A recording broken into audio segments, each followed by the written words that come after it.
تسجيلات زين الفون تقدم دستین وازندگان خواننده علی بن محبوب با همکاری جوان صدوه دربس غلام جسمی جینگس عبدالله محمد یحیی. تسجيلات زين الفون تقدم دستین وازندگان خواننده علی بن محبوب با همکاری جوان صدوه دربس غلام جسمی جینگس عبدالله محمد يحيى. اللي مشتركين معنا مرشد الجسمي حسن محمد يحيى محمد علي عبد الله عاش اسفنديار راموسة.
نکن کاری که از هجرت بمیرم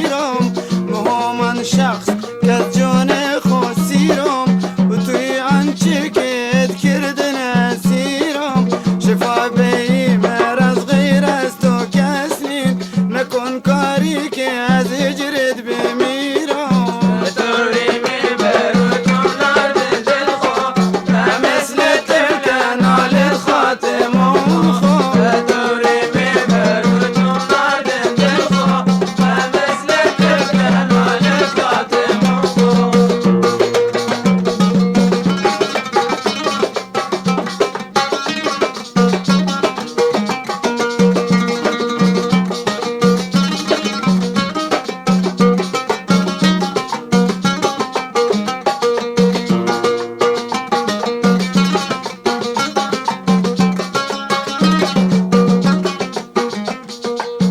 بشتنم دونو واغم به جنگم بشتنم دونو واغم به جنگم بکن رحمی به حالم جان که مردم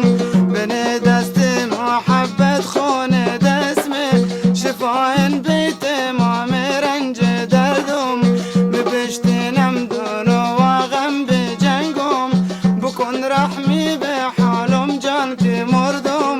بنه دست محبت خونه دستمه شفاین بیت امام رنج دردم طوری میبرو تو نرد دل خو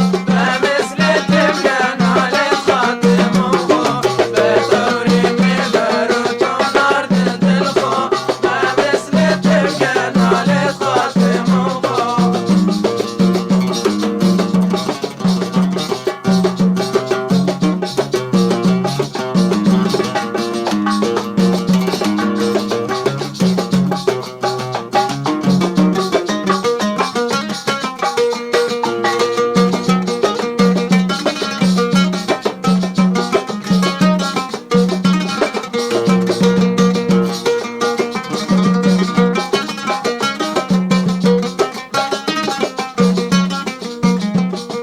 بتورید ناداخل دل می وفایت